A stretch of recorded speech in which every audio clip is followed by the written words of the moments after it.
传闻从家的女人在床上能让所有男人乖乖听话。顾思明奄奄一息，对着镜头哭喊：“救我！从静，他生意上太自负，得罪了神秘大佬，对方想要他的命。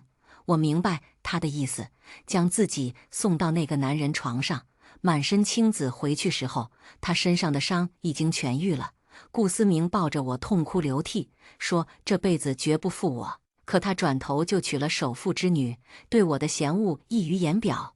你虽然救了我，但终究被别人睡过了，已经配不上我了。娜娜她给我公司投了上百亿，对我有恩，我不能辜负她。如果你乖乖当我的地下情人，我可以养你一辈子。你想要孩子就生一个，户口我会解决。我摔碎他20岁时跑了1个月外卖送我的玉镯，答应大佬求婚。同一天婚礼，他当众揭开我的伤疤，甚至要给所有人看我被侮辱的视频。我说我是明渊的未婚妻，他竟踩在我脸上，笑我痴心妄想。明家怎么会娶一个破鞋进门？明渊走进会场的时候，他极尽谄媚：“明先生，这破鞋说她是您的未婚妻。我已经帮您打烂他的嘴了。”婚礼后台，我穿着华美的婚纱，怀里抱着一只通体雪白的猫，准备进入会场。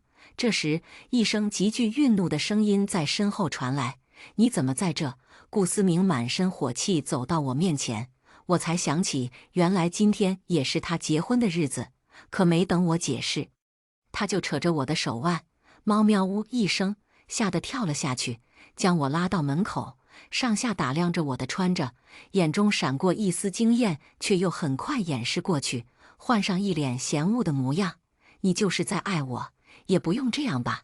即便你不干净了，但我也承诺，除了结婚，我什么都可以给你。为什么你就是不满足，还穿成这样来抢亲？被娜娜看到了怎么办？别以为穿成这样，我就会娶你。这时，门外已经站了许多围观的人。他却像没看到似的，粗暴地扯着我的礼服，赶紧把这身婚纱脱了。你就没有点地下情人的自觉？怎么能穿得比娜娜还好看？你今天最好给我乖乖的，赶紧滚回去。要是让娜娜发现你，别怪我对你不客气。将我头纱扯下来的时候，他看到了我脖子后侧青紫的印记，一时有些心虚，对我说话的声音随即小了起来：“小静，我知道你当初是为了救我才失身的，可你也知道我妈最讨厌婚前失贞的女人，不然我也不会这么多年不碰你。你失身是事实，我妈不可能让你进门的。”娜娜洁身自好，清清白白，还为了我求她爸爸给我的公司投了几百亿，让公司顺利渡过难关。她对我有恩，我不能辜负她。没等她说完，我淡淡打断了她：“你搞错了。我今天不是来嫁给你的，只恨我从小身子虚弱，那次之后，身体更是半点力气都使不上来，不然现在也不会挣脱不开他的禁锢。”顾思明愣了半瞬，随即恼羞成怒起来，再次从头到尾打量着我：“这套婚纱不便宜吧？花我的是我钱，打扮成这样，还嘴硬说不是来嫁给我的。你都被人睡过了，除了我谁还要你？也就是我心软，不嫌弃你脏。”说着，继续动手，想要把我的婚纱扒下来。周围看热闹的人越来越多，一群伴郎走了过来，是顾思明的那帮兄弟，个个都像饿狼一样盯着我的身体。顾哥，这是钱嫂子，穿成这样是来抢亲的，还得是顾哥。女人见了都得往上扑。顾思明一脸得意，将我的脸掰过去，面对不怀好意的人群。这贱人还嘴硬说不是来嫁我的，那穿成这样做什么？都脏了，除了我，谁还要她？当初我说养她，她倒是像个贞洁烈女，摔碎我送她的镯子，要跟我恩断义绝。今天还不是得来求我娶她？说完，一群人发出一声哄笑。这时，我的婚纱拉链已经被顾思明拉了下来，肩膀露了半截。人群里又发出深深赞叹：“哦哟，这是跟野男人奋战了一晚上啊！”说着，他们的眼神如脏秽的粪水落在我身上，让我无所适从，止不住的恶心涌上来，直接吐在顾思明身上，将他名贵的新郎服吐的全是脏污。啪！他气得直接甩了一巴掌在我脸上。贱人，你故意的是不是？我顺势被甩在地上，撞上门框，一时之间眼冒金花，却还是咬牙一字一句道：我没有要嫁你。顾思明的小弟何源猥琐地笑着：顾哥，既然他不嫁你，不然送给小弟玩玩。脏是脏了，但是这身材啧啧，他可是姓丛啊。你们没听过那个传闻吗？啧啧啧。话音才落，随即一阵震天的哄笑。有人开头，其余的人纷纷起哄：顾哥，不能忘了弟弟我呀！我费劲站起身，看着顾思明的眼睛：你最好让他们闭嘴，不然我要嫁的人不会放过你们。紧接着，哄笑声更甚。顾思明一脸轻蔑：哟，你倒是说说，哪个男人甘愿顶着一片草原娶你？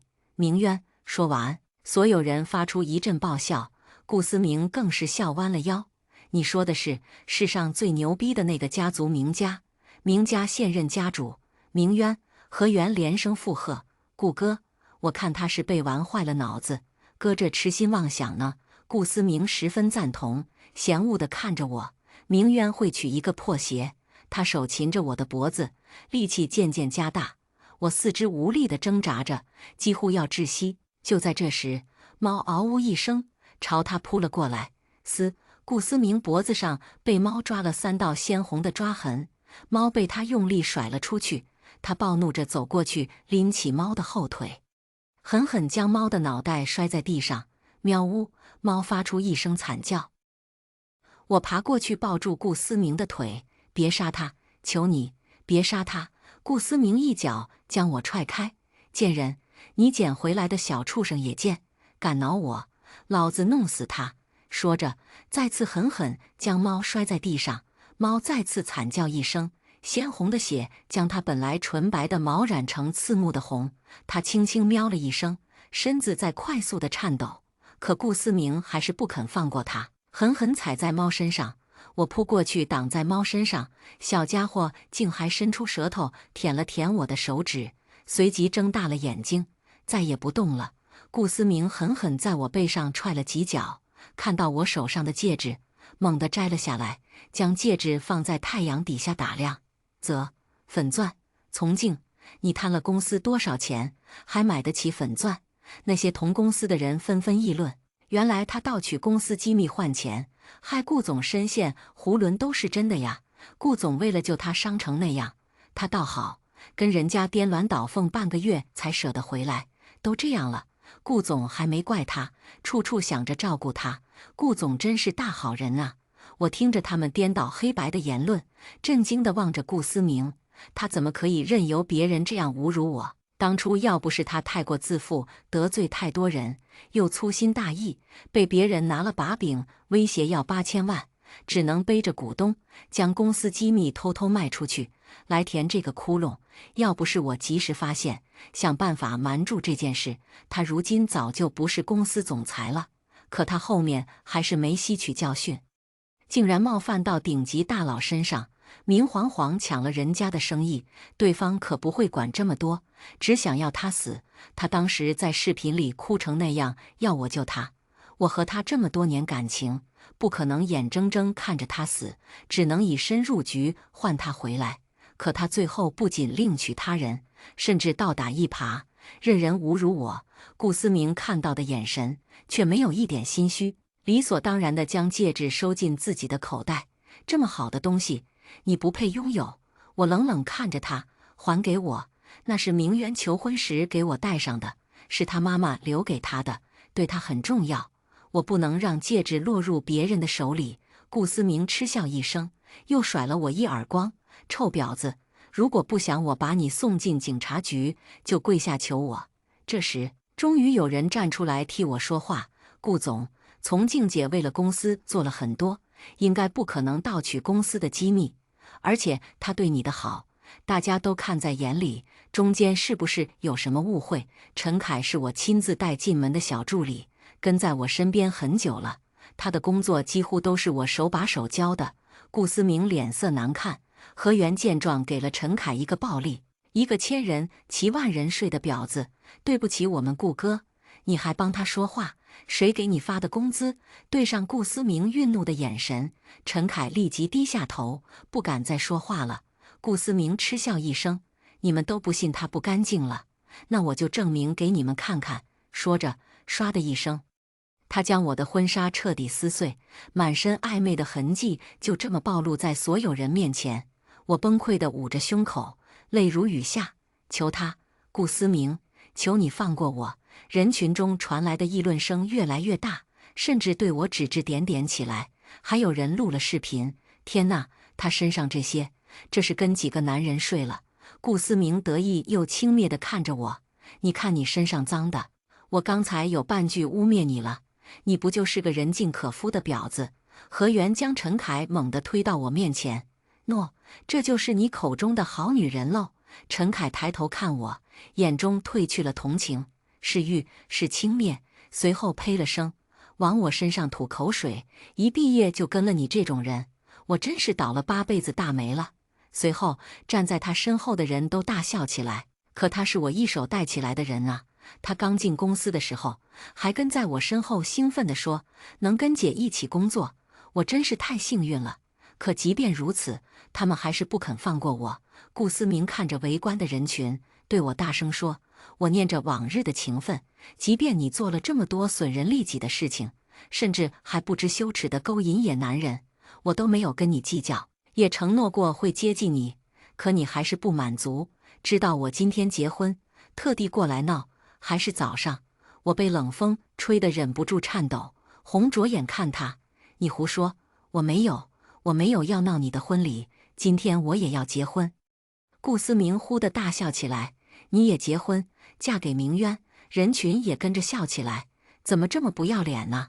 别人结婚的大日子非要闹成这样？”“就是啊，就她那样，怎么可能嫁给明渊？”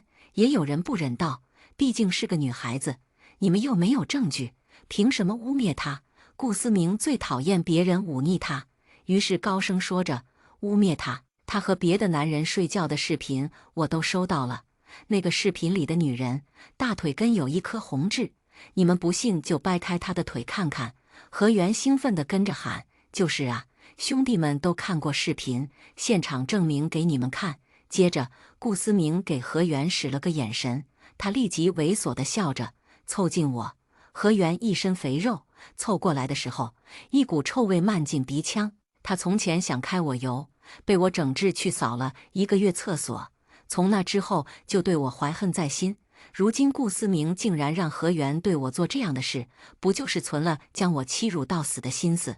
可他儿时明明为了保护我，和别人打架打花了脸，被他妈妈罚跪了1天1夜，还乐呵呵地反过来安慰我。那个曾经护着我走过一段漫长岁月的少年，怎么会这样对我？想起从前，我满脸是泪。顾思明有一瞬的心软，可他很快撇过眼神，不敢再看我的眼睛。何源笑眯眯地摸了一把我的脸，随后强硬地将我的腿狠狠折过去。啊！我听到了骨头折断的声音，可没有人在意我疼到几乎要晕厥。那颗红痣暴露在所有人眼中，一声又一声的惊呼声传到我的耳朵里，锥心的疼和难堪，几乎要将我撕碎。我咬着牙：“你这么对我，明渊不会放过你。”顾思明却看到我侧腰的纹身，抓着我的头发，眼睛好像要喷出火。“你身上为什么会有跟那个人一模一样的纹身？”他像是受了什么刺激，一拳又一拳落在我肚子上。那个纹身是明家的家族图腾，我答应明渊求婚之后，他带我纹的，说只有这样我才是真正的明家人。如今顾思明看了，就像一头发狂的猛兽。只见他赤红着眼，对我满脸恨意。我说他们都快把我打死了，怎么偏偏你能全身而退？还以为你们从家的女人真的能在床上让男人乖乖听话，原来是你这个臭婊子早就背叛了我。是你伙同他们害我，那个男人差点要了我的命，你今天也尝尝这种痛苦好了。说着，拳头像雨点一样落在我脸上。就在我马上要疼晕过去的时候，一声娇俏的声音传来：“别打了，阿明。”冷娜娜急步走过来，为我披上衣服，却在将我扶起来的时候，故意卸掉我捂在胸前的手，让我全身暴露在别人面前。过了许久，才将衣服披在我身上。可那件衣服全是汗臭味和一股无法言说的恶心味道。他很快放开了我，任由我又无力地瘫倒下去。阿明，虽然从静做了很多伤害你的事，他做的的确不对，可他曾经是你爱的人，我不舍得你事后难过，以后就让他在我们家当保姆，弥补之前的错误好了。张四正好还没老婆，他虽然之前做的事太不光彩，想必张四不会介意的，让她嫁给张四，以后好好过日子。张四是他们家的司机，一个满脸痦子、有家暴倾向的男人。据说他已经打死过2个老婆，每次都被冷家从牢里捞出来继续作恶。冷娜娜这番话，不就是坐实了那些我没做过的事？顾思明彻底冷静下来，看我的眼神有一丝不舍闪过，却很快掩盖过去。嫁给张四都是抬举他了。从静，你还敢装死，还不起来谢谢娜娜？如果不是她太善良，帮你求情，我绝不会放过你。我疼得几乎没有了知觉，眼神渐渐涣散。顾思明却扯着我的头发，将我拖行到冷娜娜脚边，将我的脸用力摁在冷娜娜镶满钻的高跟鞋上。你这么硬气，也不知道到时候视频放出去，全国人民看到你在床上人尽可夫的样子，你还能像现在这么硬气吗？我疼得已经没有知觉，身下淌出了血，顾思明却还不肯放过我，响亮的耳光打在我脸上，嘴角也渗出了血。就在这时，一声深沉而没有感情的声音传来：“今天我结婚，你们找死！”顾思明却极尽谄媚，迎了上去：“明先生，这破鞋说她是您的未婚妻，我已经帮您打烂她的嘴了。”明渊穿着一身裁剪极为妥帖的西装，身后乌泱泱跟着一群同穿黑色西服的保镖，只是他胸前红色的领带将他衬得面容愈发俊朗。那天我将自己送到他床上，他却只是坐在一旁轻轻地笑。他说好久不见，我却始终记不起来我在哪里见过他。他什么都没有解释，只是找了一个留着长长的白胡子老先生替我把脉。我从小身体虚弱的原因，是因为父母为了培养我成为能在床上驾驭住男人的人，给我吃了偏方。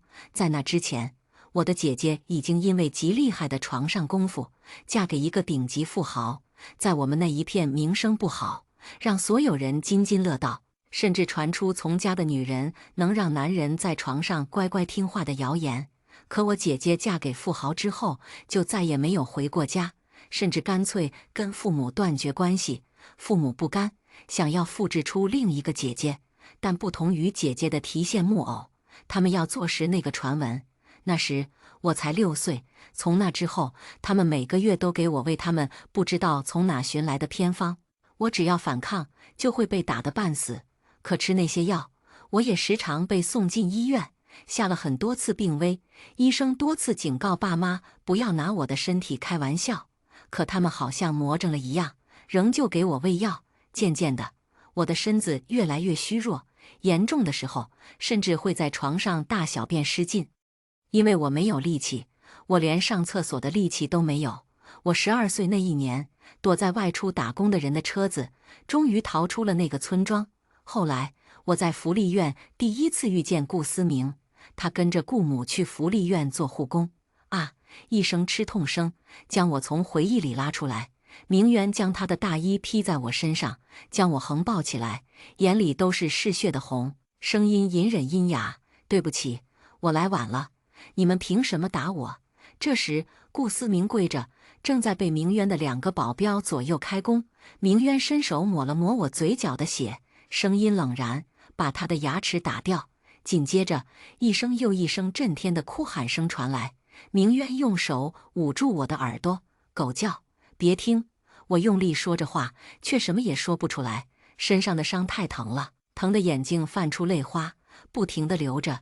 明渊将耳朵凑到我的嘴边，我呜咽着：“对不起，小白死了。”我恨自己这么脆弱，连小白都保护不了。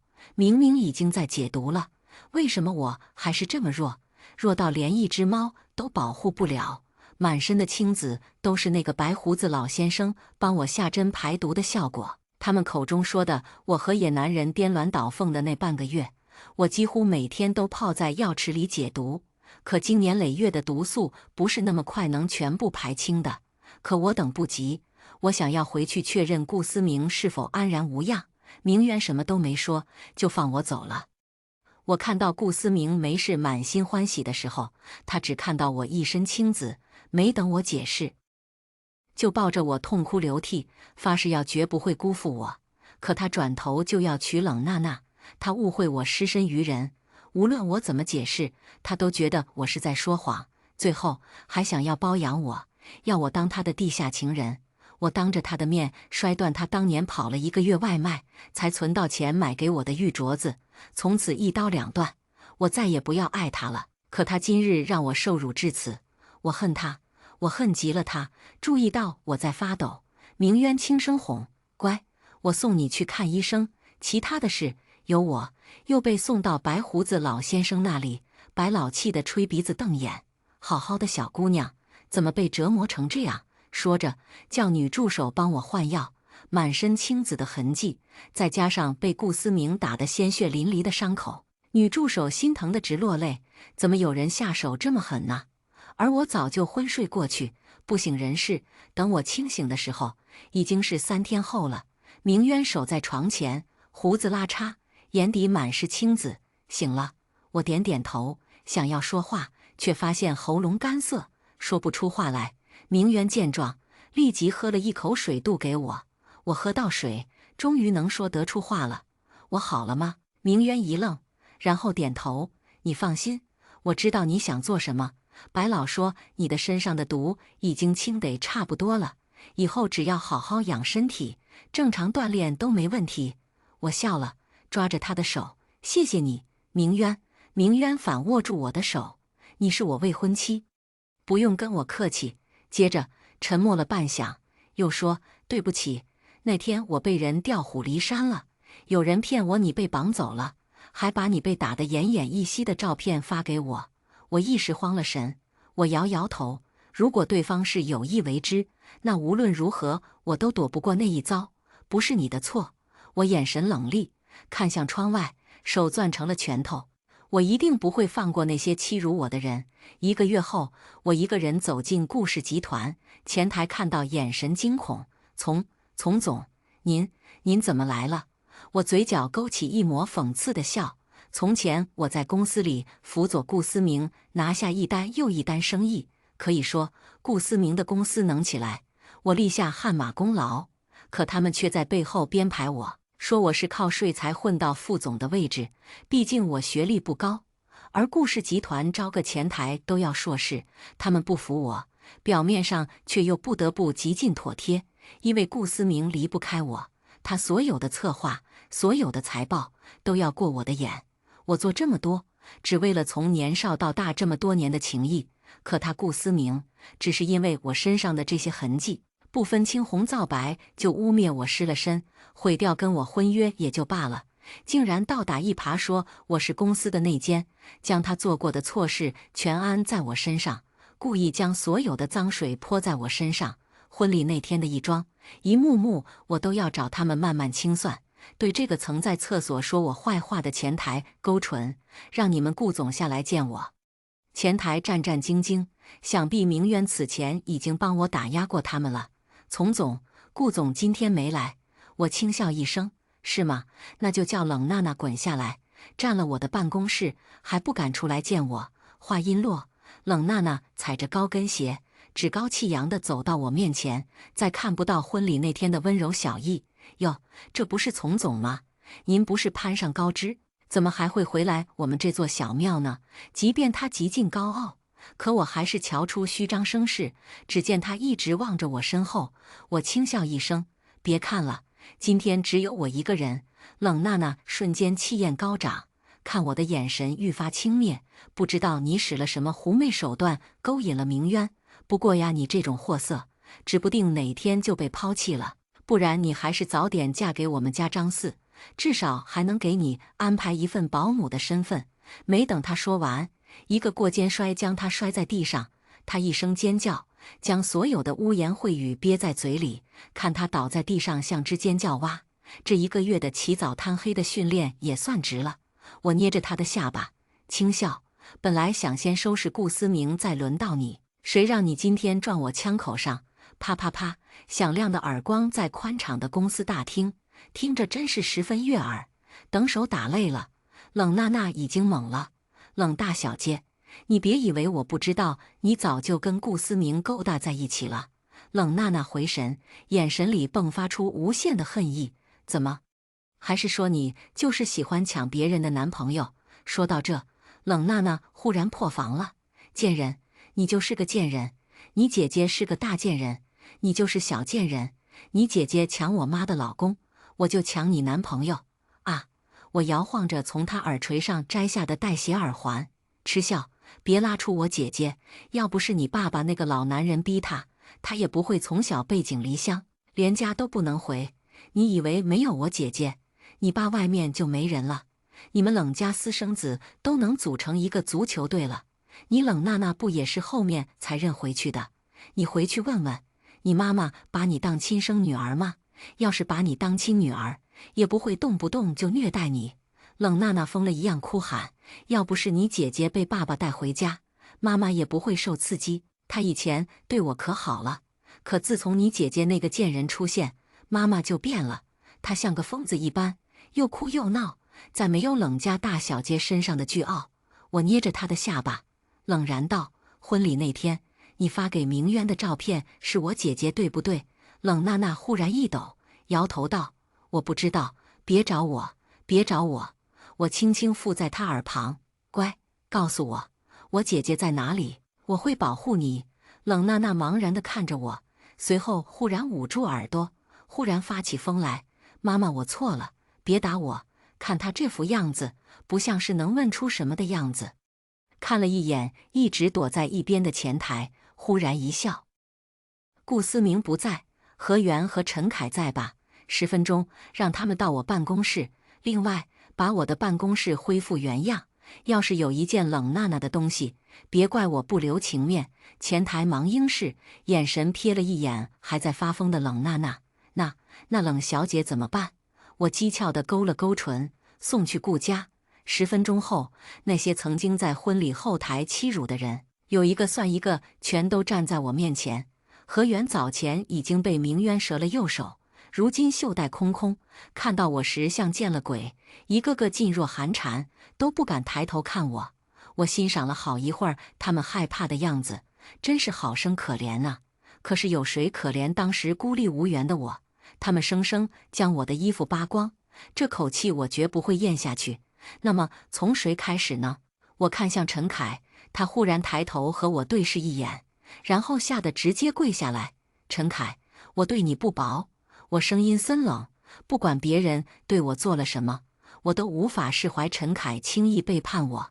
我自问对他尽心尽力，甚至在他妈妈癌症晚期还自掏腰包帮他支付医药费，可他跟他们沆瀣一气，那样侮辱我，将我的尊严彻底踩到脚底。陈凯已经哭起来：对不起姐，我不能失去这份工作，我也不想的，我真的没有选择。我笑了，将桌上的文件盒子摔向他：你没有选择，好一个没有选择！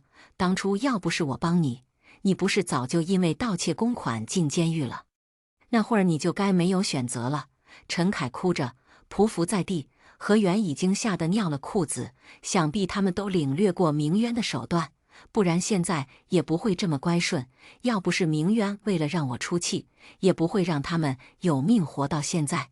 我还没说话，何源就开始脱衣服自扇耳光，其他人纷纷效仿，一排大男人脱光衣服自扇耳光，一边扇耳光一边大声喊：我是贱人，我不得好死。这时明渊打来电话：出气了，你安排的？你随意处置，我给你兜底。我揉了揉鼻梁，不怎么开心。明渊，为什么我这么弱，连报仇都需要你帮？为什么到现在我还是查不出我姐姐的下落？那边顿了顿，随即道：顾思明，我帮你送到清香楼了，你先去出气，你姐姐的下落交给我就好，谢谢你，明渊，真的谢谢你。我吸了吸鼻子，忍不住哭了起来。那年，那个男人其实想带走的人是我，姐姐保护了我，跟那个男人走了。这么多年，为了不让我再次暴露在那个变态男人面前，他甚至不惜跟家里断绝关系。可自从他走了，再也没有人爱我，没有偷偷给我塞鸡蛋补充营养，没有给我梳好看的衣服，也没有告诉我，女孩子是世界上最美好的生物，女孩很好，不要因为自己是个女孩自卑。爸妈除了憎恨我不是个男孩，骂我是赔钱货，就是在逼我吃药。他们恨姐姐心狠，发达了就跟他们断绝关系，让他们捞不到好处，所以他们将主意打到我身上。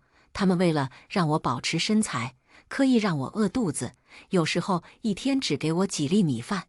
我饿狠了会跟狗抢食，他们发现了，又是一顿毒打。那一次又一次被关在黑屋子里紧闭的时候，我真的好想姐姐，只有她疼我，只有她。我恨我为什么不是个男孩，这样姐姐也不会因为被叫做来弟却盼不来男孩而被爸妈毒打，也不会为了救我被那个变态男人带走。我刚进清香楼，顾思明就滚到我面前，鼻青脸肿地跪着求我：小静，求你，求你放过我吧，我受不了了，我真的受不了了。两个留着络腮胡的精壮男人笑嘻嘻地走过来，将顾思明架走。从小姐来了，您先自便，我们还在跟小明玩游戏呢。我冷眼看着顾思明满身的鞭痕，满脸的惊恐，只淡淡问道：顾思明，你是从什么时候不爱我的？刚才还在哭喊的顾思明忽然一愣，嘴唇动了又动，才找回自己的声音。他声音闷闷的：你太优秀了，优秀到我站在你身旁，别人完全看不到我。对不起，是我太自私，也太自负了。我以为你遭受了那些，我娶了冷家的女儿，终于不会被你挡在身后了。你的光芒太甚了，刺到了我的眼睛。从认识你开始，一直是我保护你，甚至你没上过大学，你的工商管理知识都是我一点点教你的。我很享受在你心里，我是个强大到无所不能的人的那种感觉。可不知道什么时候开始变成你挡在我面前了。你帮我收拾了很多烂摊子，你将我家里和公司都照顾得很好，我在任何地方好像都没了用武之地。我忽然又哭又笑起来，就因为这个。顾思明抿唇不语，我冲到他面前，狠狠扇了他一巴掌。说话呀，就因为这个，你在这么多人面前骂我破鞋，扒光我的衣服，明明我是为了他让自己陷入万劫不复的地步。可柳暗花明，明渊没有动我一根手指头，却被我曾经深爱的人万箭穿心。他仍旧紧闭着嘴，低着头不敢看我。我连着打了好几个耳光。说话，顾思明幽声道：因为那天我终于有了出一口恶气的感觉。呵呵，我竟无力到笑了。那两个精壮男人再次将顾思明架起。好啦，小明明，咱们的游戏还没玩完呢，等你学会我们的游戏之后，你就能正式上班了。安心啦，我们这里的客人性格很好的，你只要乖乖的，很快就能挣到第一桶金啦。顾思明又哭喊起来：小静，都是我鬼迷心窍，我错了，我真的错了，求你不要让明渊把我留在这里，这里实在是太可怕了。我抹了抹眼角的泪，冷声道：顾思明，做错事是要付出代价的。离开前，顾思明崩溃大骂：从静，你这个贱人，都是你害的我。当初那个差点把我打死的人就是明渊，如果不是你，我怎么会得罪明家？我懒得再听他狡辩，本就是他先撩者贱，狂妄自大到连明家的生意都敢抢。明渊早就跟我解释过，他虽然一直在找我，但因为我害怕被带走姐姐的那个男人发现，一直深居简出，直到顾思明得罪狠了明家，自己送上门被明家的人收拾，明渊才在顾思明的钱包里看到我的照片，才找到我。而顾思明就因为明渊多看了2眼我的照片，就想也不想将我献给明渊换他的命。我真傻，竟爱上这样的男人。如今这段错误的爱也该回到原处。走出清香楼，一个与我长相十分相似的女人含笑走到我面前。我正愣着，眼泪已经率先落下。姐姐，她伸手抚了抚额角，小静就长这么大了。我泪如雨下，狠狠抱住姐姐。姐姐，我这些年一直在找你，可我找不到你，一直找不到你。小静，别哭，姐姐很好，真的。可我知道她在骗我。抱起来轻飘飘的，骨头这么个人，怎么可能好？我眼神发狠。那个男人呢？他在哪？我要杀了他。姐姐笑着摇头，他死了。等跟姐姐回到住所，我才恍惚发觉这不是梦。我拉着姐姐的手，始终不肯松手。我像儿时那样，像一条小尾巴，总是跟在她身后。她说这些年，她一直被冷家那个老男人禁锢在南边的岛上。因为冷娜娜结婚，她终于有机会回到这座城市。她的原配，那个可怜的女人，看见姐姐就疯了。因为姐姐是那个老男人找的替身中长得最像他白月光的。其实我长得更像。姐姐说，那个女人房间里贴着老男人白月光的照片，每天都用匕首扎那张照片。难怪冷娜娜莫名这么恨我，原来是在她妈妈房间看到了那张照片。后来那个女人清醒的时候，找到姐姐，她要姐姐骗老头回家，她要放一把火和老男人归于尽。姐姐的报酬是重获自由。之所以没有马上来找我，是在避风头，直到她听说明家也在找她，她才敢来和我相认。那最后那个女人呢？她被救出来了。后来怎么样？姐姐垂眸，她不愿活。1年后，我和明渊举行了婚礼。在姐姐的见证下，顾氏集团也变成了从氏集团。我要赚很多钱，赚钱养姐姐。我在锻炼身体，拉着姐姐锻炼身体。因为有过被实力碾压后的受到的屈辱，所以我格外珍惜身体健康的前提下强悍体魄的机会。姐姐总是在一旁看着我温柔的笑，好像从未离开过我。明渊从不干涉我的事情，甚至容忍我屡次抢他生意，他每次只是笑笑。有一次甚至想要将明家的生意交给我，我也没客气，心大地应下了。只可惜肚子里的小娃娃也准时报到，我也干脆将我的生意交给明渊代劳。姐姐问我有过顾思明的教训，为什么还这么信任明渊？因为他和顾思明本质上就是不一样的人。我一直想不起来什么时候跟他认识的记忆，也在此时终于出现在脑海里。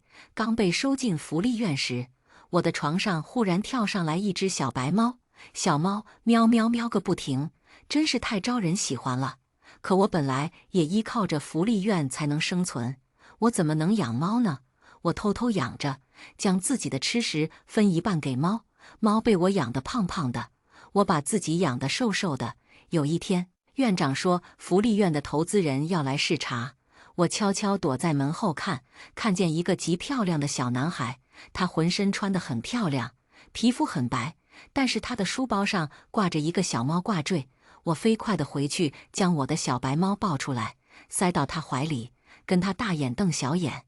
我欣喜地发现小猫竟然不怕他，以往我这样塞过许多次，小猫都不肯在别人身上停留，每次都跟炸毛似的。这次它竟然温顺地躺在小男孩怀里，还兴奋地冲他喵喵叫。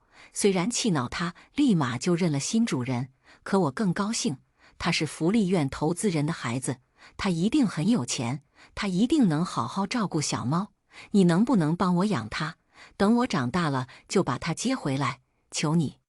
小男孩虽然嫌弃，却情不自禁说了声好，心里却有小九九。怎么女孩子都喜欢小猫？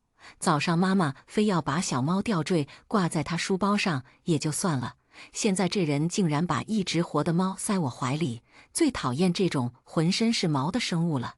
哎，他的眼神好真诚，没办法拒绝怎么办？我笑意灿然，笑着看了一眼坐在一旁安静看报纸的俊俏男人，附在姐姐耳旁，小声道：因为他本身就是个很好的人，来年10月，我生下一个冰雪可爱的女儿，叫做明珠珠，她被全家好好的爱着。我们给小白立了个墓碑。忽然有一天，一只酷似小白的猫跳进我们的院子，围着明珠珠一起玩。也就是在那一天，一对身形佝偻的夫妇出现在我们家门口。请问这里有没有一个女人叫袁思娣？姐姐脸色变得十分难看，冷冷道：没有，这里只有从静。我站在门后，听到那已经离我很久远的名字，一阵恍惚。从静这个名字是姐姐给我取的，我叫从静，她叫从玲。问她为什么姓从，她说因为我们的妈妈姓从不姓袁，我们姓从，以后外公外婆会找到我们的。可妈妈坏，她不坏，只是被逼疯了。很久之后，我才知道，我的妈妈不叫袁春华，而叫从玲静。她不是童养媳，她是大学生。接下来我们进入第二个故事。人人皆知我曾为邵凌风自杀，他怕我发疯，跟小三订婚前还以男朋友的身份陪我过生日。我将生日愿望说出口，希望邵凌风答应我的求婚。这是我第3次求婚，也是最后一次。只剩7天，不领证他一定会后悔。可惜邵凌风领会不到我的好心，他只觉得厌烦。江颂月，别闹了。恋爱的时间越久，我和邵凌风见面的次数越少。他总说忙，因此不知道我更忙。昏天黑地忙活了小半年，才挤出时间准备了前2次求婚。今晚是不成功变成人的第3次。然而曾经将我拉出泥潭，陪我从天黑走到天亮的邵凌风却越来越不耐烦，从坐下来开始看了13次手机，甚至没注意到他推脱的借口跟上次互相矛盾。他撒谎总是这么漏洞百出。我下意识掏出药盒，邵凌风眸光微闪，握住我的手放缓语气：月月，我帮你联系了美国那边的权威医生，你现在最重要的是接受更先进的系统性治疗。我摇头，我不能出国，乖，听话。邵凌风精致的桃花眼微弯，露出我最喜欢的酒窝。等你好了，我们再讨论结婚的事情。话音刚落，钢琴声戛然而止，我意外听到了熟悉到灵魂的温柔嗓音：宋月，请相信医生的判断，你已经不需要药物治疗了，过度服药会产生很难戒断的药物依赖。我有必须服药的理由。对话声从4面8方笼罩住小小的餐桌，餐厅的大屏没有如约播放求婚视频，取而代之的我接受心理治疗的画面。看来有人想代替我给邵凌风惊喜。最后一次治疗结束的不太愉快，此后我再没见过阮医生，没想到再次见到他会是这样的方式。我趁邵凌风呆愣之际时抽回手，以免他太过激动控制不住力道。他背脊绷直，僵硬的扭头盯着屏幕，脸上的表情从疑惑到震惊，最后定格为愤怒。没错，我骗了他。事实上，我早1年前就摆脱了躁郁症的折磨。邵凌风根本不必担心跟新欢暗度陈仓这种小事会刺激到我再次自杀。我现在很惜命，视频显然是有人偷拍的，镜头设置很巧妙，只拍到医生的背影和病人冷漠的侧脸，足以让人认出我。恰巧，我为了烘托求婚氛围没有包场，全餐厅的顾客都吃上了新鲜出炉的瓜。先前主动帮我完善求婚仪式的热心经理不见踪影，所有服务员宛如接收不到指令的机器人，站在角落，议论声此起彼伏。我不徐不急地插起一块蛋糕送进嘴里，1分价钱1分货，甜得刚刚好。视频中的2个人还在争论，无论什么理由，都不值得你放弃好不容易能变正常的生活。我换一个医生也能拿到药，建立在欺骗上的感情是不会长久的。你可以试着坦诚，我做不到。邵凌风听不下去了，拍桌而起，够了。视频应声终止，一名青春靓丽的女孩从角落走出来，挽住他娇嗔道：凌风哥哥，你现在总该相信江颂月是个骗子了吧？终于见面了，我男朋友的未婚妻。程薇薇将诊断书拍在桌上，眼里是明晃晃的威胁。邵家对你仁至义尽，请不要再装疯卖傻，纠缠我未婚夫。签名处赫然是心理医生阮清晨的名字。见我不吭声，他勾起嘴角：“江女士，下周6我和凌风哥哥的订婚宴，欢迎你来沾沾喜气。”邵凌风死死盯着我：“江颂月，我需要一个解释。”我可以解释，那段视频被人剪辑掉了最重要的几句对话。但程薇薇或者给他提供视频的人赌我不敢跟邵凌风说，他赌对了。大庭广众之下，我只能选择道歉：“对不起，我不该瞒着你。”邵凌风用力将鉴定书砸到我身上：“你从一开始就骗我，还是……算了，不重要。”他冷笑道：“薇薇说的没错，你是个彻头彻尾的骗子。”我不合时宜地想起刚恋爱的春天，邵凌风喜欢像大型犬一样缠着我耍赖，黏糊糊地计划未来在哪里办婚礼，要几个小孩。虽然很短暂，却是我从小到大最快乐的一段时光，于情于理都值得感激。江女士，这是您寄存的礼物。消失的经理重新出现，本餐厅非常乐意为客人提供服务。除了明知对方有未婚妻还要求婚的行为，他刻意提高音量，佐证程薇薇对我的指控。吃瓜群众的视线顿时灼热起来，知三当三，好恶心哦！我服了，躁郁症的名声就是被这种人搞臭的，活该被人当众打脸。爽！甚至有好事者举着手机对着我拍，很快被人制止，还与其发生了冲突。程薇薇眉头微皱，对经理使了个眼色，经理颔首，快步将人请出去。我瞥了眼跟他的身后，试着最后争取一次。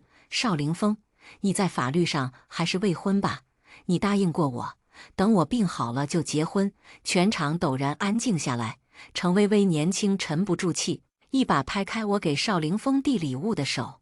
江颂月，你还要不要脸呢？再死缠烂打，我让你身败名裂！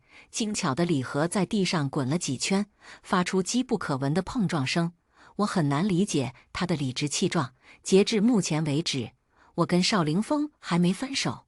按照世俗观念，我的结婚申请顺位应该在小三前面。我早就跟你分手了。邵凌风毫不犹豫地选择维护程薇薇的名声。要不是你用自杀威胁，我根本不会出现在这里。不管你是装疯还是真傻，以后跑去跳楼也与我无关。说完，他拉着程薇薇头也不回地离开。路过掉落的礼盒，直接一脚踩烂。我来不及制止，眼睁睁看着耗费2年多的心血被践踏。抱歉打扰到诸位就餐的兴致，今晚所有消费由程女士买单。去而复返的经理满面春风，殷勤地为每桌送上招牌菜。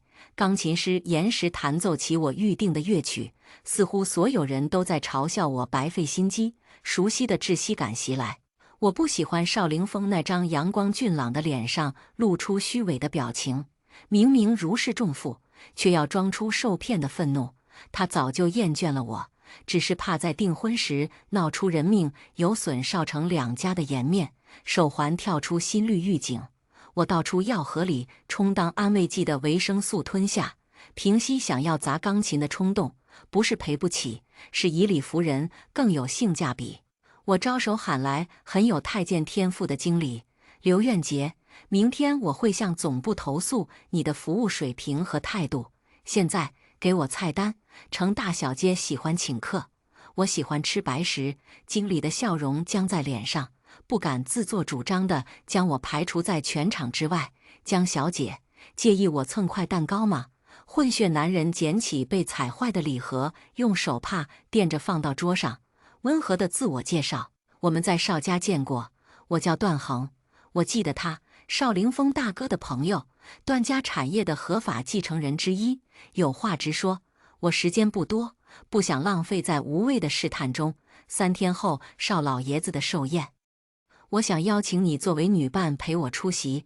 段先生，邵太太很讨厌我。段恒笑得云淡风轻，他的意见不重要。作为报酬，我可以告诉你，2年前邵凌风为什么能及时救下你。我凝视着他海水般的蓝眼睛，成交。1顿饭还没吃完，我已经在网上火了。井号梦女，可怕！景浩，景浩，我看上你的未婚夫了。景浩，景浩，男孩子出门在外要保护自己。景浩，景浩拒绝心理疾病被污名化。景浩。程薇薇大概是被我那句还没分手激活了记忆，终于意识到她和邵凌风绝美爱情中还有没清除的瑕疵。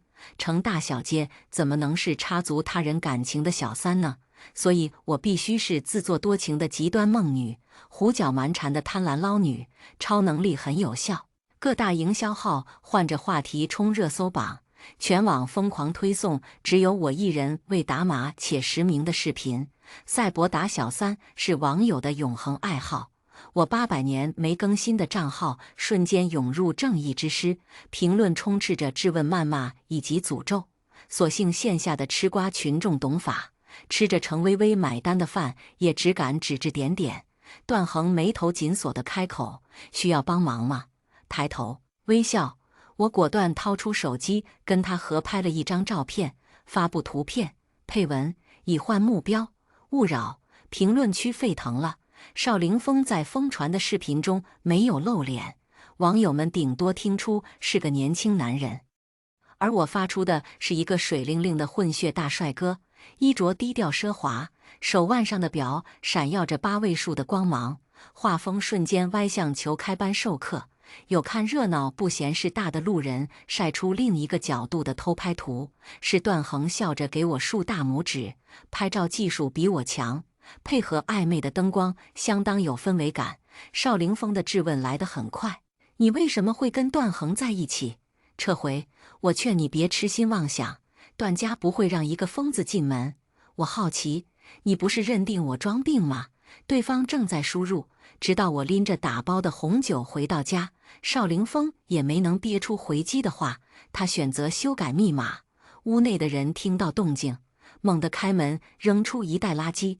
我灵活地躲开。送我回家的段衡反应慢了一拍，被砸得满身狼狈。对不起，对不起，我没看到您也在动手的保洁阿姨吓得不断道歉，还想用抹布擦干净。后面4个人拎着垃圾袋不敢动，我脸色大变地冲进去，发现整个家像被龙卷风扫荡过，连墙壁上我跟邵凌风一起画的壁画都被喷满乱七八糟的油漆。谁准你们乱动我的东西？我准的！邵凌风将一张卡扔到地上，这房子里垃圾太多，该清理了，赔偿管够。我气得抓起红酒砸向他，蠢货，你根本赔不起！砰的一声，邵凌风侧身避开攻击，酒瓶砸到墙上4分5裂，飞溅的碎片让几个保洁尖叫着逃出门。站住！段衡厉声喝止，反被跑得最快的阿姨撞得倒退几步，又是砰的一声，她的头不知磕到哪里，竟直愣愣地软倒在地上，昏迷不醒。屋内只剩2个人。别装了！邵凌风抹掉脸上被划出的血痕，嘲讽道：“江颂月，你以为现在还能骗过我？”我快速确认过段衡的身体状况，恢复平静。那你急什么？邵凌风勾唇冷笑：“我来是警告你，休想搭着段衡混进订婚宴搞事，后果不是你能承担的。至于欺骗我的罪行，他将手里的陶瓷杯狠狠砸向墙壁，你该用余生忏悔。那个杯子是我们热恋时亲手做的，我嫌弃工艺粗糙太幼稚。”邵凌风还生气说我不够在乎他，2个杯子必须要用一辈子。去年我做的那个杯子不小心摔碎了，今天他又亲手砸了自己做的。至此，这套拥有无数回忆的房里再无半点我们曾经相恋过的痕迹。邵凌风爱意上头的时候总是不管不顾，程薇薇不想当小三，他就简单粗暴地扭曲事实。在他们的世界中，超能力可以解决一切，包括不识相的前任。两相对峙间，邵家的保镖匆匆赶到，恭敬且不容拒绝地请邵凌风回家。邵老爷子发话，不允许他再胡闹，是我第一时间通知的特助江颂月。你竟然还敢告状！邵凌风难以置信地瞪着我，你不会以为我哥真欣赏你那些乱七八糟的研究吧？那是看在我的面子上，什么天才少女，像你这种水平的员工，邵氏研发部要多少有多少。我好心提醒他，我没接受你家的投资，看在邵家二嫂面子上的投资甚至不够买一台实验仪器，合作条款却有足足40多页，哪怕我当时还没完全停药，状态时好时坏，也不至于蠢到签合同。因此，我的研发成果与邵家毫无关系，除非邵凌风和我结婚。然而他不仅不领情，还恼羞成怒地放狠话：江颂月，再学不会闭嘴，你迟早付不起代价。我对他晃了晃手机，如你所愿，刚收到平台提醒，我发布合照的账号处于异常状态，无法登录，所有内容全被删了。网上的风向瞬息万变，热衷打小三的群体跟爱男娇妻高度重合。我前脚发了跟段衡的合照，他们后脚就开始深挖我何德何能快速找到优质下家，很快就挖出了我在脑子不清醒的时候记录的恋爱日常。虽然没有露脸，但有照片有视频，还有满世界打卡的定位，显然不符合程薇薇为我打造的臆想症患者。再加上邵凌风其他前女友和红颜知己的自曝，谁才是第三者呼之欲出，所以我的账号被炸了，不得不闭嘴。也好，省事。0点过后，只剩6天时间，段衡躺在地上昏迷得很安稳。我喊回跑走的保洁之一来清理废墟的家，跟着救护车去医院，轻微脑震荡，软组织挫伤，留院观察1晚就能回家。但段衡是被邵凌风带来的保洁撞到住院，邵家必须有个说法。抱歉，邵凌风的大哥邵景辉来医院收拾烂摊子，向来不苟言笑的脸上透出疲惫。阿峰从小被宠坏了，做事没有分寸，房子若是需要恢复原样，随时联系我，他的效率极高。网上关于我邵凌风以及程薇薇的讨论像是从来没出现过。娱乐圈连夜爆出流量小生当红偶像以及3金影后的惊天大瓜，网友们激动得到处吃瓜，对素人的八卦再无兴趣。我对邵景辉的印象不错，欣然选择收下赔偿。你跟段衡怎么认识的？他眸光微沉，段家很复杂，措辞比邵凌风含蓄，本质也是劝我别妄想攀高枝，共勉。我余光瞥到段衡的眼皮颤动了下，体贴地将空间留给2位好朋友。3天后见。保洁阿姨下手太轻了，段衡看似文弱，实则一身腱子肉，只扎1针药效不足以持续8小时，目前还不能确定他接近我的目的，总归跟感情无关。那双深情的蓝眼睛里只有权衡利弊。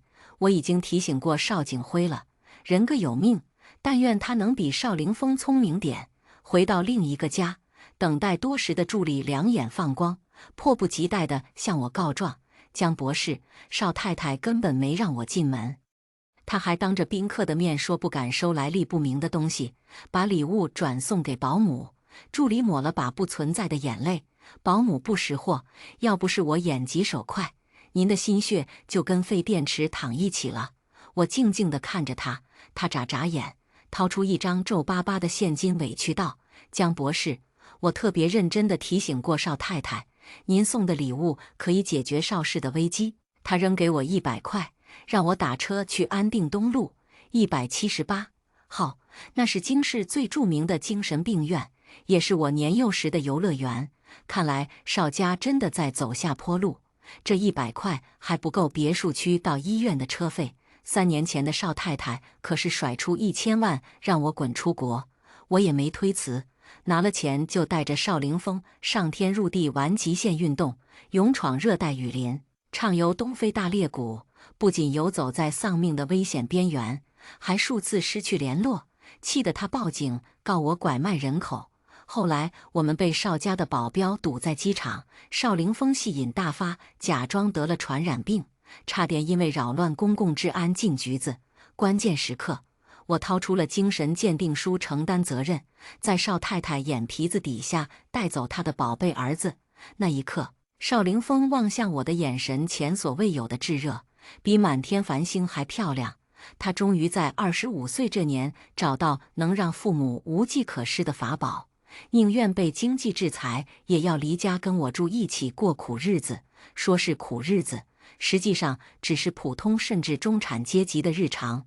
彼时邵凌风爱意正浓，又从未接触过躁郁症患者，觉得很有挑战，表现出罕见的温柔和耐心。十指不沾阳春水的小少爷亲自学做饭，只为让我多吃2口。邵凌风的朋友听闻他为爱与父母抗争的热闹，纷纷来我们的小家做客。他们笑嘻嘻叫我嫂子，说第一次见他对人这么认真。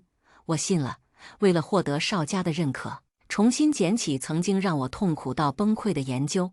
邵太太也信了，不敢再端着架子棒打鸳鸯。她以退为进，表面亲自来我家道歉，跟邵凌风缓和关系，说服他先在自家公司做出成绩，再公开恋情。暗中则安排阮青兰成为我的心理医生，从内部瓦解我们的感情。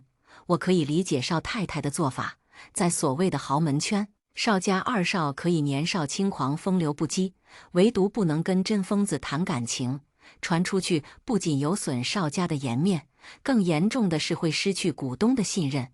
他只有2个儿子，邵总在外却有不少儿女。我遗憾的是，阮青兰自毁前程。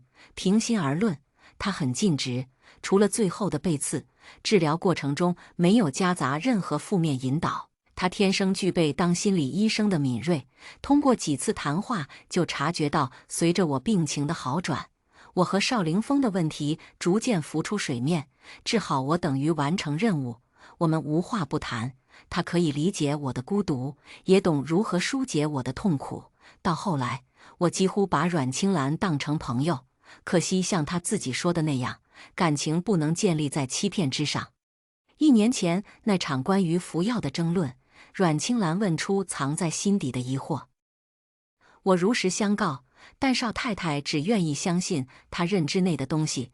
程薇薇这位邵家准儿媳也是如此，他们手上明明有我接受心理治疗的全过程，却只剪辑出我没病也要吃药的部分，并不高明，已经足够摆布邵凌风。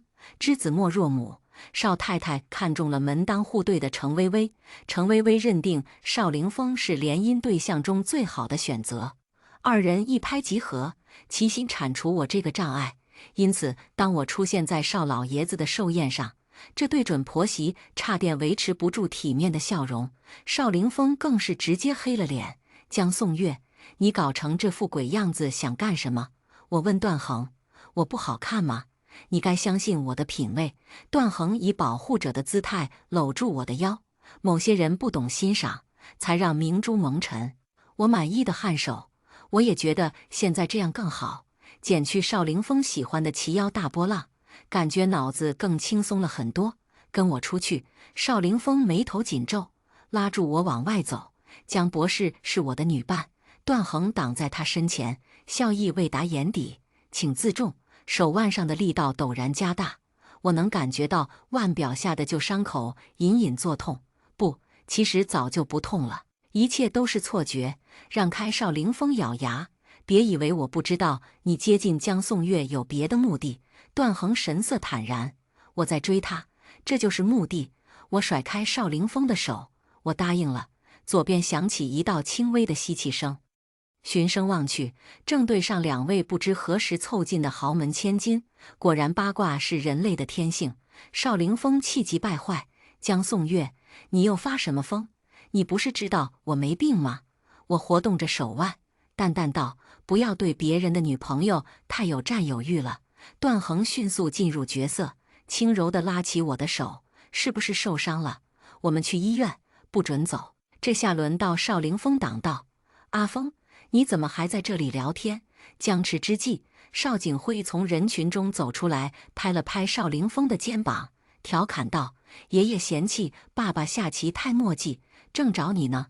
哥，快去尽孝心吧，这里有我。”邵凌风胸口剧烈起伏，不情不愿地转身上楼：“微微，你陪阿峰一起去。”邵太太眸光微闪，慈爱地为程薇薇整理发丝：“老爷子早上还说想喝你泡的茶。”程薇薇乖巧的应是，快走几步挽住邵凌风：“我这才发现他们穿的是同系列礼服，背影都透着般配。段恒本想陪着我，奈何邵景辉非常重要的生意伙伴需要他充当翻译。月月，无论发生什么，段家都是你的后盾。他蔚蓝的眼睛里满是柔情，你可以永远相信我，我不置可否，我会保护好自己。段恒这一走，就再没回来。邵太太几次想为难我，都被探听八卦的人打断，只得作罢。比起前女友能坐满一桌的邵凌风，大家对向来洁身自好的段恒更感兴趣。能拿下他的女人，必定有过人之处。我来者不拒，有问必答。对于段恒追我的猜测如实相告。段恒大概是看上我的脑子了。江小姐真幽默，真奇怪，实话总是没人信。还有看不惯程薇薇的大小姐，认为仇人的仇人就是朋友，拉我一起复仇。我喝下代表缔结同盟的酒，目送新朋友打前阵，他也没有回来。宴会的高潮是邵老爷子当众宣布邵凌风和程薇薇的婚事，结两家之好。邵太太感慨两个孩子从小打打闹闹，长大后分分合合，幸好没有错过彼此。这算是对前几日的风波做出正式回应。邵凌风和程薇薇相恋3年，只有彼此，修成正果。程太太笑着嘱咐二人以后要互相体谅，别再闹小孩子脾气，让人钻空子。邵凌风瞥了我一眼，承诺道：“我会好好照顾薇薇的。”我才不需要照顾呢。程薇薇娇嗔地捶他：“我跟某些只能依附男人的菟丝子不一样。”在场的宾客都不傻，纷纷祝福他们有情人终成眷属，宾主尽欢，宴会圆满结束。邵太太松了口气的同时，不忘嘲讽我：“江颂月，人贵有自知之明。”我深以为然，谢谢。你什么意思？邵太太惊疑不定地后退了一步。现在装老实太晚了。我再次道谢，谢谢，再见。说完，径直走向盛装出席吃了一晚上的助理。走了，助理诧异：“江博士，今晚不是要痛打狗男女的脸，让渣男追悔莫及吗？咱们的人和设备已经就位，随时开战。”我被他逗笑，他们天生一对，我唯有尊重祝福。今晚的目标不是邵凌风，而是段恒。段恒给我发了几十条信息道歉，他说邵景辉扮猪吃老虎，把他和外国合作商全给喝趴下了。他还说自己不知怎么回的家，醒来就是第二天早上，浑身像被车碾过一样。至于邵家寿宴闹出某大小姐的八卦，他不提，我就当不知道，自有程薇薇去解决。他无法接受我被邵凌风抛弃后，还能跟更受欢迎的段恒在一起，不惜冒险在寿宴当晚联合小姐妹设套，加料的酒，大尺度的道具，声名狼藉的玩咖，全部都让我的新朋友享用了。听说他的家世比程家差一大截，这次没有功劳也有苦劳，希望他们的姐妹情能更加坚固。晚上段恒约吃饭赔罪，意外碰到了他的母亲。段母年过40，依旧魅力十足，难怪能在段总原配过世后，以外国人的身份挤掉其他女人上位。人好看，出手大方，说话比邵太太中听100倍。我不知不觉答应下个月去段家做客，以段恒女友的身份见家长，进度太快了吧？由于上一段恋情过于鸡飞狗跳，我不确定怎样才算正常。段恒笑意温和：“不用紧张，我爸爸肯定会喜欢你，我对此倒是很有信心。”结束愉快的一天。留守实验室的助理郑重提醒：“江博士，您只剩3天时间了，现在换人时间有点赶。”我摸摸他睿智的脑袋：“乖，以后少看西红柿小说。”倒数第2天，我及时找到了可靠的人接管流浪动物救助基地。阿姨是本地人，有车有房，大厂高管背景，领了离职大礼包，没有经济压力。女儿也很支持妈妈过追求想要的生活。邵凌风找来的时候，我和阿姨正在给打架的2只毛孩子劝架：“你跟段恒真的在谈恋爱？”我头也不抬地反问：“你很关心我？”自作多情。邵凌风语气冷硬：“好歹认识一场，我劝你别趟段家的浑水。段衡是被认回家的私生子，上面有爷爷大伯，下有堂哥和亲兄弟。他想争家产，不可能娶没有背景的普通人。我们的世界很复杂，你挤不进来。滤镜褪去，前男友着实蠢到我不知该如何回答，甚至觉得有些丢脸。阿姨环视四周，疑惑道：“帅哥，你在拍什么短视频吗？”邵凌风的表情有瞬间扭曲，人好像变丑了。我喊来跟猫吵架的助理，让他带阿姨去熟悉基地的日常事务。呵，果然救助流浪狗也是人设。邵凌风让司机将罐头零食搬进仓库，被揭穿装病后就不想管了。江颂月，你到底有什么是真的？喜欢你是真的。我打断他阴阳怪气的抱怨。之前想跟你结婚也是真的，直到现在，我依旧认为他本质不坏，就是记性不太好。这个流浪动物救助基地是他要做的，只因偶遇有人在殴打奄奄一息的流浪狗。他气得差点跟人打起来。邵氏集团每个月都会转钱支撑基地运转，一分不多，一分不少，但流浪动物的数量在不断增加。尤其是邵凌风带程薇薇来展现爱心的视频火了之后，很多人偷偷将不想要的宠物扔到基地门口，甚至有倒闭的猫咖直接运一车过来。这些事他从来不关心，总有人替他收拾烂摊子。邵凌风神色稍缓，犹豫半晌，做出艰难的决定：我们可以不分手。这一刻，我真的很想打开他的脑子，看看里面的构造。先说好，你不能跟薇薇攀比。邵凌风见我没说话，补充道：我结婚后肯定会优先照顾家庭，我需要随时找到你，停掉那些占用时间的研究，还有不许拍照片记录。阮医生说的没错，人在无语时也会笑。我没耐心地等他立完所有规矩，再次打断道：邵景辉没跟你说什么吗？邵凌风脱口而出：你怎么知道是我哥让我来的？他让你劝我当情妇。我生怕第一次怀疑自己的眼光出了问题。这是邵景辉的原话，这不重要。邵凌风像是想到什么可怕的事情，脸色大变。你跟我大哥什么时候变得这么亲密？我无语凝噎。邵凌风越发愤怒，他激动地翻旧账，发现邵景辉最近对我的关注度直线上升，整个人都不好了。最后是听不下去的阿姨拎起扫把赶人，他气得满脸通红。小伙子长得人模狗样，脑子有问题吧？助理悠悠道：智商不到90，小问题。阿姨震惊：弱智。我捏住助理的小圆脸，小时候脑子没发育好，数据不准。邵凌风只是不聪明，幼儿园坐不住是有运动天赋，小学调皮捣蛋是思维活络，中学成绩倒数是因为没用心，最后去国外读了个野鸡大学就升级为海归精英。反正没人会审核他的文凭水分，生在邵家就是他的简历。邵凌风的人生有很多选择，笨一点反倒能活得更开心。捏不和他吗？助理含糊不清地问。我笑道：都过去了，当然是恨过的。去年年初，邵家安排邵凌风担任拓展新业务的商务总监，他开始频繁出差，频繁偶遇程薇薇。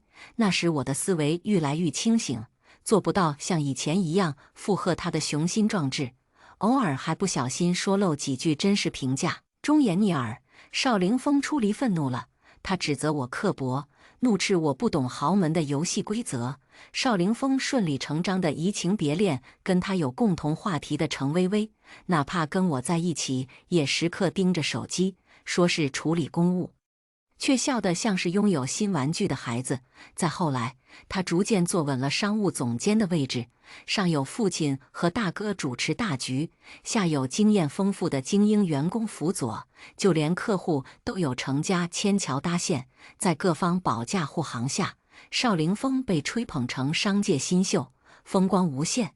我这个对抗父母的工具人，在无用武之地，邵凌风不愿再跟我出门约会，容光焕发地携手程薇薇出席商业酒会豪门晚宴。我提出质疑，他理直气壮地说是为了让邵家接受我才这么努力，于是我更加废寝忘食地投入研究中，几乎忘记邵凌风是谁，直到亲耳听到他说要跟我分手。邵凌风明明说过会永远陪在我身边，他的永远太短暂。我病态地想要留住最快乐的那段时光，是邵凌风将割腕自杀的我送去医院。我醒来后，他难得陪了我3天，像以前一样嘘寒问暖，无微不至。他被吓得不轻，又忍不住悄悄向朋友们炫耀天才也会为了挽留他付出生命。我曾经引以为傲的学术经历没能让邵太太高看一眼，只够当豪门八卦的点缀，让为爱疯狂的情节更具含金量。那些叫过我嫂子的人对此只有一个评价：兄弟牛逼。我在那一刻突然觉得很没意思。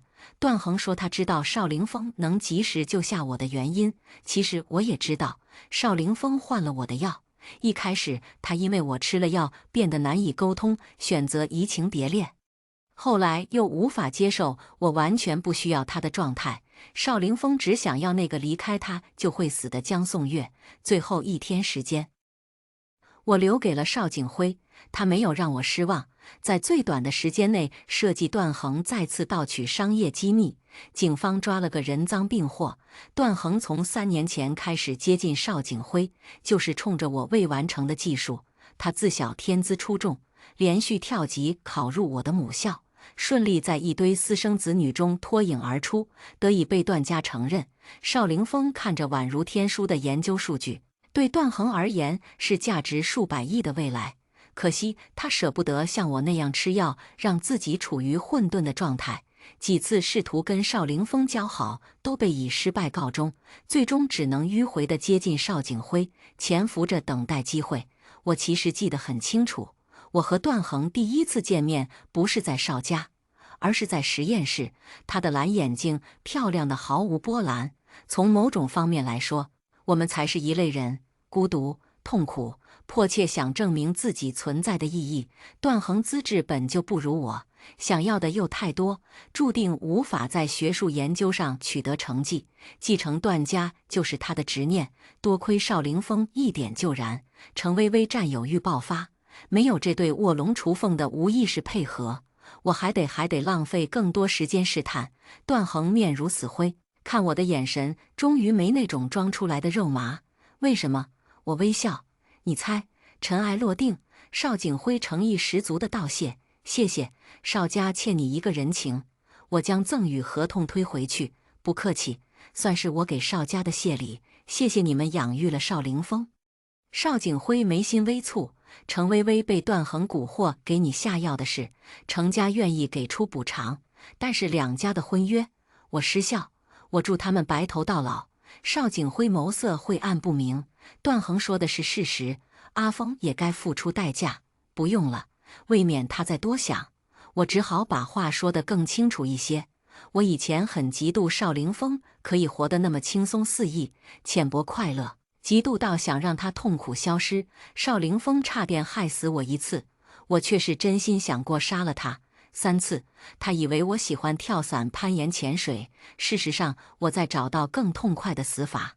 有邵太太棒打鸳鸯提供的1000万活动经费，足以全部体验一遍。我困在无法突破的世界太久了，孤独、痛苦、绝望，看到无知快乐的傻子，只想拉着他一起死。那时候我是真的恨邵凌风，后来也是真的爱他。邵凌风拯救了我，也背叛了我。我从来不是个大度的人，给他3次机会，通过婚姻共享我即将获得的荣誉和价值100亿的技术，却不愿明说，是他自己不要的。邵景辉很快领会个中缘由，长叹一口气，希望未来还有机会合作。我颔首，期待有那一天。如果他能在10年内吞掉程家和段家，我不介意多一个合作伙伴。临走时，邵景辉突然问：我不可以吗？你太聪明了。我轻巧地避开冲进来的卧龙雏凤，对兄弟俩摆摆手。再见。邵景辉，你居然撬亲弟弟的墙角。邵凌风，你是不是还喜欢江颂月？都给我滚出去！助理不小心将门反锁，冲我露出大白牙。博士，咱们该出发了。后来邵凌风用尽各种方式找不到我，突然意识到最爱的人是我。他在跟程薇薇的婚礼上谈婚，找了一个又一个的女朋友，或多或少跟我有相似之处。人人说我是邵凌风求而不得的白月光，没人知道我们曾经像最普通的小情侣一样，煮着火锅看综艺，笑得没心没肺。那些过往被清除得干干净净，期待的婚礼变成笑话。程薇薇气不过大闹一场，牵扯出各种局语，亲如一家的邵家和程家反目结仇，邵景辉失去助力，还要承受段家的报复，不得不亲自联姻解决困境。他保护得很好的地下情人阮青兰，成为邵太太新的眼中钉。不过这些都与我无关。封闭的实验室里没有爱恨情仇，只有无尽的挑战。3年后，我的名字响彻全球，邵凌风会后悔吗？不重要了。今天的故事就分享到这里了。如果您喜欢这个视频，请为我点个赞和订阅。如果您有任何建议，都可以在评论区留言告诉我。我们下期视频再见。